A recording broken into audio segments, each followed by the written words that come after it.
Lalu Lukas pasal 10 ayat 1. Kita baca Ibrani pasal 3 ayat 1. Sebab itu, hai saudara-saudara yang kudus, yang mendapat bagian dalam panggilan surgawi, pandanglah kepada rasul dan imam besar yang kita akui, yaitu Yesus. Matius pasal 10 ayat 5 dan 6. Ke-12 murid itu diutus oleh Yesus dan ia berpesan kepada mereka, janganlah kamu menyimpang ke jalan bangsa lain atau masuk ke dalam kota orang Samaria, melainkan pergilah kepada domba-domba yang hilang dari umat Israel.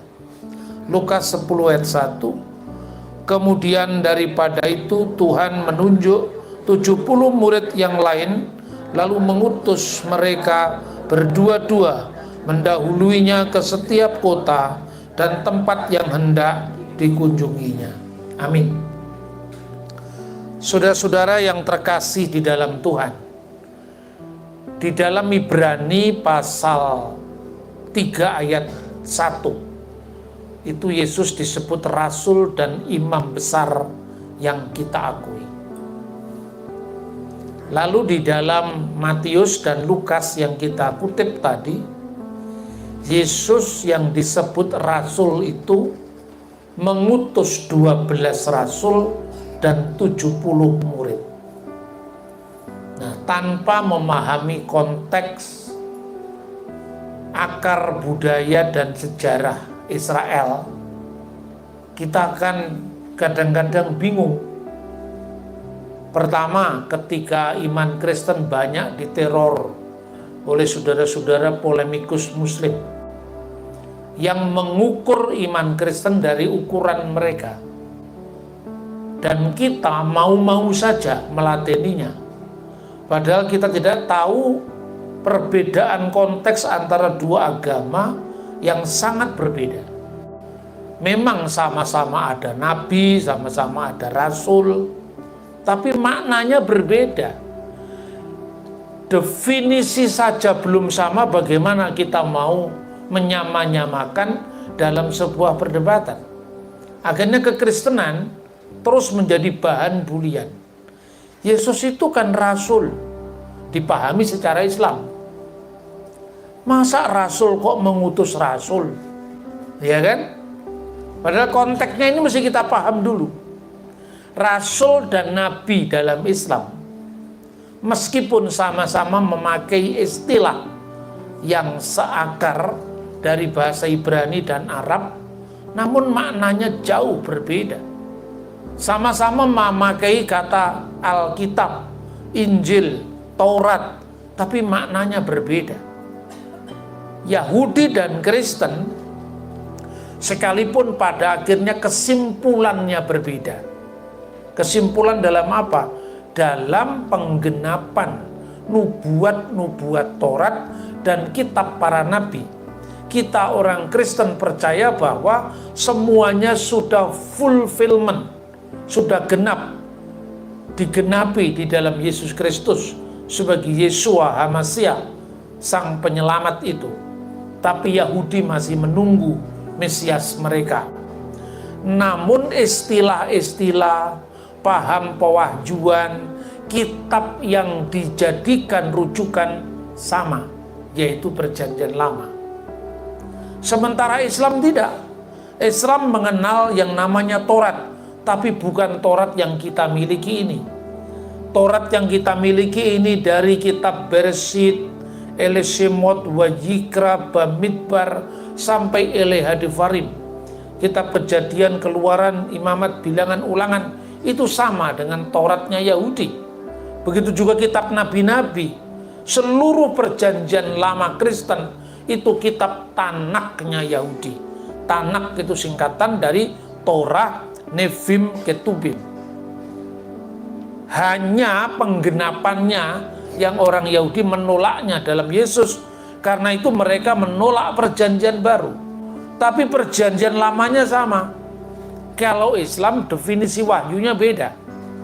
Taurat itu kitab yang diturunkan kepada Nabi Musa digambarkan seperti Muhammad menerima Quran yang didiktekan oleh malaikat Jibril, begitu juga dibayangkan untuk Musa, untuk Yesus, untuk Daud, berkenaan dengan kitab Taurat, Zabur, dan Injil. Padahal tidak seperti itu. Misalnya paham Yahudi tentang pewahyuan, Dibra Torah Kileson Bene Adam. Taurat itu berbicara kepada kita dalam bahasa manusia. Maka ketika orang Yahudi melihat, maka matilah Musa di sana. Ulangan pasal 34 ayat 5. Tidak bingung. Sementara orang Muslim yang mengukur dari ukurannya tadi, mengejek kita dan mengatakan, loh katanya Taurat ditulis oleh Musa. Masa Musa menulis kematiannya sendiri? Karena mereka membayangkan Taurat itu kitab yang turun didiktekan malaikat kepada Musa. Padahal tidak ada pandangan seperti itu. Dalam pandangan Yahudi, Taurat berbicara dalam bahasa manusia. Karena itu yang nulis kematian Musa itu bukan Musa, yang nulis Yosua. Sebelum Musa meninggal, Musa menumpangkan tangannya atas Yosua. Itu artinya penerusan tongkat estafet. Maka sekalipun Musa tidak melihat tanah perjanjian, tapi Yosua lah yang menuntaskan perjalanan menuju ke tanah perjanjian. Ini perbedaan konsep. Begitu juga soal rasul dan nabi. Dalam Islam, salah satu definisi pembedaan rasul dan nabi adalah nabi setiap orang yang menerima firman-firman Allah, wahyu-wahyu Allah, tapi tidak wajib menyampaikannya kepada umat. Kalau rasul adalah orang yang menerima wahyu Tuhan, wahyu Allah, firman-firman Allah, namun wajib menyampaikannya kepada umat manusia. Jadi rasul itu sudah pasti nabi, nabi belum tentu rasul. Definisi seperti ini tidak dikenal dalam Yahudi, tidak dikenal dalam Kristen. Karena itu ketika diterapkan langsung, mereka mengejek kita. Nah, saudara-saudara, kita akan paham bagaimana rasul mengutus rasul. Nah, harus lihat konteksnya. Rasul itu apa? Dalam bahasa Yunani, rasul itu apostolos. Nah, kata apostolos itu artinya utusan. Kata apostolos ini dipakai sebelum zaman Kristen. Ketika Alkitab kita diterjemahkan dalam bahasa Yunani yang dikenal Septuaginta. Dari kata Ibrani saliyah.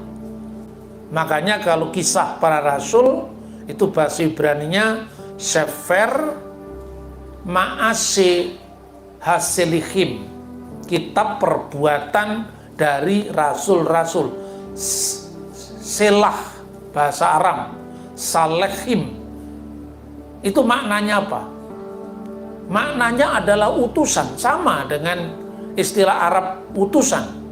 Namun utusan dalam konteks apa? Seliyah ini bukan sama dengan definisi Islam. Yang pertama, saudara-saudara, jabatan imam besar bagi orang Kristen itu salah satu dari apa yang dilanjutkan dari harapan mesianik bangsa Israel, bahwa Hamasyah, sang Mesias itu nabi, imam, dan raja. Yesus adalah nabi juga. Itu nubuatan dalam kitab Ulangan pasal 18 ayat 15. Nebi mihirbeka meaheka kamoni asher yakim leka adunai alaftismaun. Seorang nabi di tengah-tengahmu. Mihirbeka artinya di tengah-tengah Israel.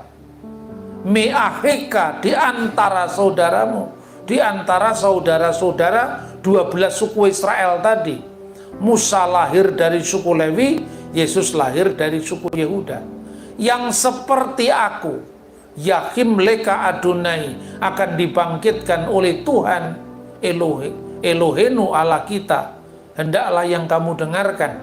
Jadi nabi yang seperti Musa itu nabi Eksodus, nabi pembebas.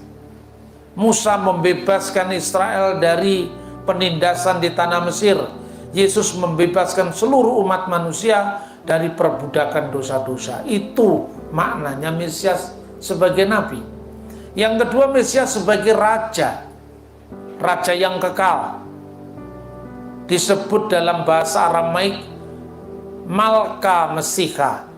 Orang-orang Yahudi di abad pertama menolak Yesus karena mereka membayangkan raja itu raja dunia, raja politik, raja yang membebaskan bangsa Israel dari penindasan bangsa lain. Dan itu tidak ditemui pada sosok Yesus ketika Yesus mengatakan, kerajaanku bukan dari dunia ini. Ini alasan kenapa orang Yahudi pada zaman Yesus menolak Yesus dan menerima Simon Bar Kokhba sebagai Mesias, pembebas Israel dari penindasan Yunani. Sekalipun pemerintahan Simon Bar Kokhba hanya bertahan 3 tahun, antara tahun 132 setelah Masehi sampai 135. Setelah itu Hadrianus kembali menghancurkan Yerusalem dan bangsa Yahudi terserak-serak ke seluruh muka bumi sampai kembali lagi merdeka tahun 1948. Ini Mesias sebagai raja. Yesus dipahami oleh gereja, oleh umatnya sebagai raja segala raja, raja yang kekal, bukan raja duniawi yang terikat oleh ruang dan zaman. Yang ketiga, Yesus adalah imam besar. Dalam makna inilah nanti Yesus disebut rasul. Yesus disebut imam besar, tapi bukan Imam Mahdi, bukan. Imam Mahdi itu versi Islam. Kadang-kadang orang Kristen itu punya kelemahan juga. Kelemahannya kalau ada saudara-saudara sebelah masuk Kristen, dielu-elukan, lalu dia mengatakan Yesus itu Imam Mahdi. Salah, Yesus bukan Imam Mahdi. Yesus itu imam besar. Imam Mahdi itu beda konsep dengan imam besar. Imam Mahdi itu setinggi apapun, dia hanya petunjuk jalan, bukan sang jalan. Sebesar apapun Imam Mahdi itu akan bekerja dengan hakim yang adil, mengalahkan Dajjal, tapi ujung-ujungnya juga beda. Setelah mengalahkan Dajjal, tugas yang lain membunuh babi. Kalau di Kristen tidak ada Imam Mahdi membunuh babi, iya kan? Atau hakim yang adil membunuh babi dan memecahkan salib, itu tidak ada. Jadi artinya jangan sampai iman Kristen itu gara-gara minder atau terus diserang, kita menyamakan dengan agama lain. Konsep Imam Mahdi itu bukan imam besar. Imam besar itu Kohen Hagadol, bahasa Ibraninya. Kalau di dalam Alkitab terjemahan bahasa Arab yang saya pegang ini, keren kan Alkitab saya? Ini disebut Rois Kahina. Jadi Rois Kahin itu Kohen. Jadi Rasul Warais Kahinati, yaitu Tuhan Yesus. Kenapa Yesus disebut rasul? Pertama, sekarang jawaban pertama, kenapa rasul kok mengutus rasul gitu kan? Yesus disebut Hasaliyah, sang rasul, satu-satunya rasul. Dan murid-muridnya disebut salihim, rasul-rasul, kata jamak. Kenapa? Rasulnya Yesus jumlahnya 12. Itu bukan kebetulan. Karena gereja itu Israel baru, maka gereja seperti jumlah Israel yang jumlahnya 12 suku, simbolisnya gereja juga jumlahnya diawali oleh pewartaan para murid Yesus yang jumlahnya 12.